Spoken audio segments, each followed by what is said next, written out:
everyone. You are watching this lesson and then doing the work for this lesson, whichever day you are remote learning at home to start this week. So it's either Monday or Tuesday for you. So we're going to continue our nonfiction reading unit that we started last week. And today I want you to understand that as a nonfiction reader, a reader of nonfiction, one of your main jobs is to determine the central ideas of a text. So we did this work a little bit with some of the Newsella articles we read where we looked at some details and tried to decide what is the main or central idea of the article.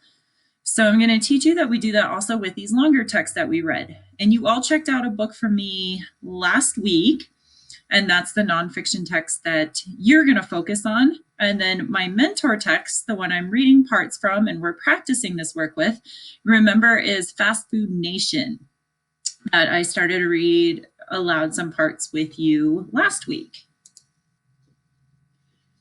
So I want you just to pause and think in your head or jot it down in your notebook. What are some strategies that you've learned to find central ideas in the past, the big points? What are some strategies that you've used?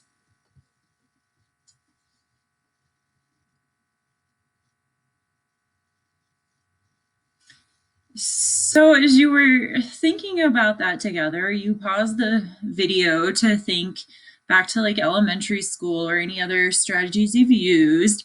You might answer with to look at the title, to look at the headings, to look at bolded words, to look at some of the details maybe and see what those details all have in common. So you have a lot of strategies under your belt about how to find central and main ideas or big points of the text. Excuse me. And we're just going to keep practicing that with these longer nonfiction texts that we're reading. Some of you might be thinking, I looked at pictures to see if those gave me a clue to what it was about. There's a lot of different strategies that you use to find main idea. So here's a couple things you may have said again. Pop out sentences, headings, and then after you look across the sections, you ask yourself the question, how do all these details, these pictures, these maps, these words, these titles, these chapters, how do all these details fit together? And that helps you come up with a central idea. So again, I want you to look at the image on the screen and ask yourself, say it out loud, say it in your head, but pause and think, how do these details on the screen fit together?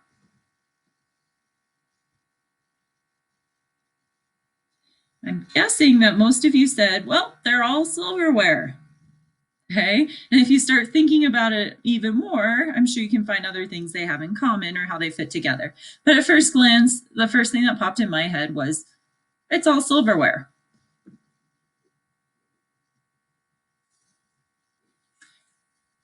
Okay, how about now? We've added more details. So maybe I started reading a text. I had these as the details from my first part of the reading. And as I continue to read, more details were added. So in a longer text, which is what we're working on right now, these books that we're reading, it's not always so obvious like it was with the Newsella articles about how details fit together. Okay, in addition to details like the knife, the fork, and spoon, we added more. There's a salt and pepper shaker, there's a plate. Now pause and think, how do all these details fit together?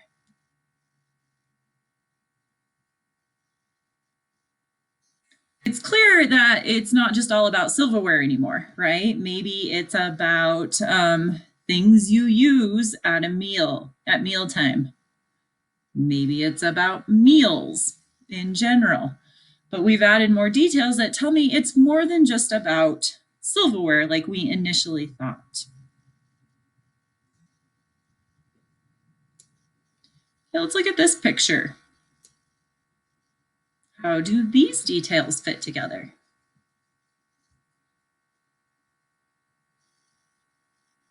I mean, at first glance, I thought, well, they're all animals. But then I noticed, oh, All of them have a parent, maybe a mom, I'm not sure, but a parent and a baby or a child animal. They're all adult animals taking care of a baby. Right?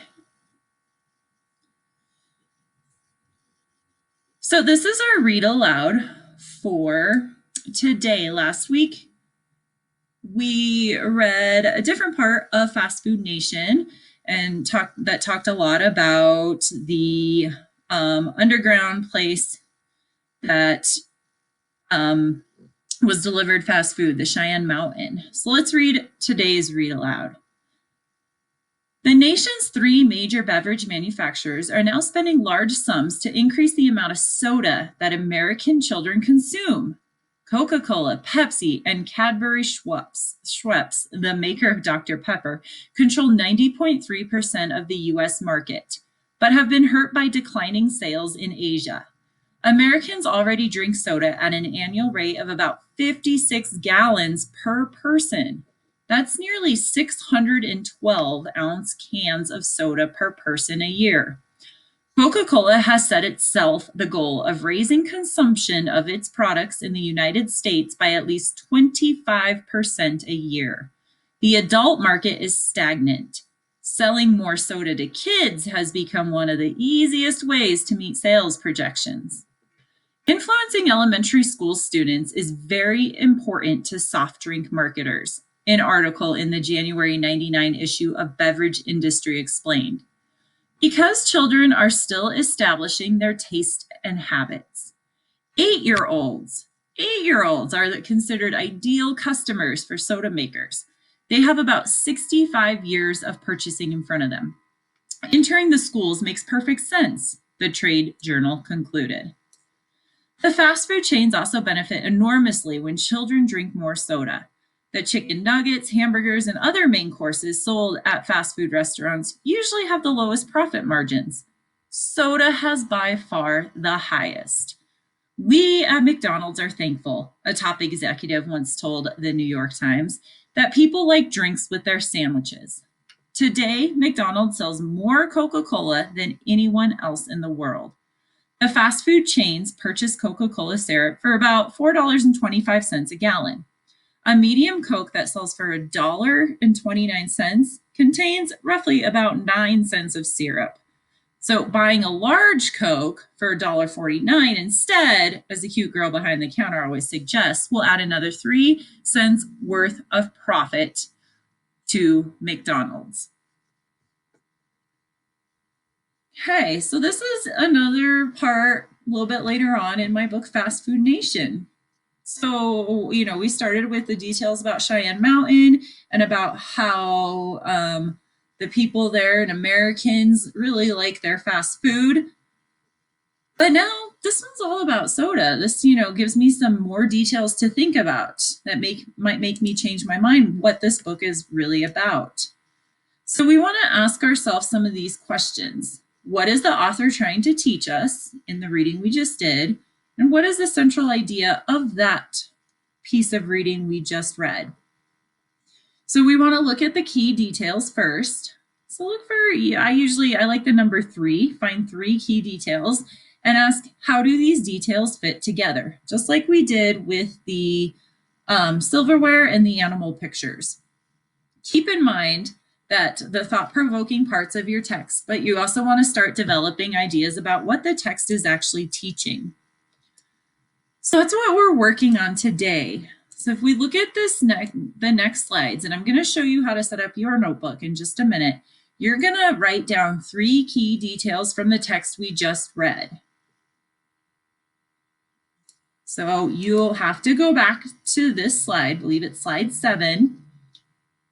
And this presentation is on Google Classroom, or you can pause my video on this page as well when you're writing your details. So this is the text we're looking at. And then you're going to find 3 details and write them in your notebook. And then you're going to look at those 3 details, just like we did with the silverware, decided that what they have in common. I think the main idea is about silverware, using silverware. You're going to decide after you just choose 3 details what you think the main idea is about our reading from today. So I gave you a slide right here. And again, I know this is a video, but I would pause the video when you're ready and you can lay out your notebook just like mine, or you could do it a little bit different. But this is how I decided to write today's work in my notebook. So I wrote at the top, details from Fast Food Nation. Fast Food Nation's my read aloud. And I even wrote the first detail for you as an example. You can copy my detail or you can put your own. So really, you have to copy mine and then find 2 more. So my detail that I did, the first detail I decided to write down from our reading from today, from slide 7, was that influencing elementary students is important to a soda company. Okay, that's one detail that I learned from the text. As they said here, influencing elementary school students is very important to soft drink marketers.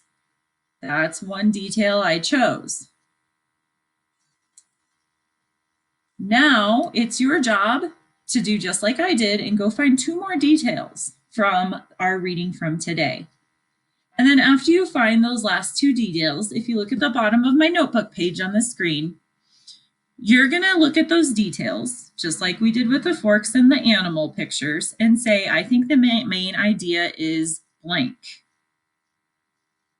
So for the animal pictures, I would say, I think the main idea is that parent animals take care of their young. After I looked at those 3 animal pictures, you're going to look at 3 details and come up with the main idea for our reading about soda in the fast food industry.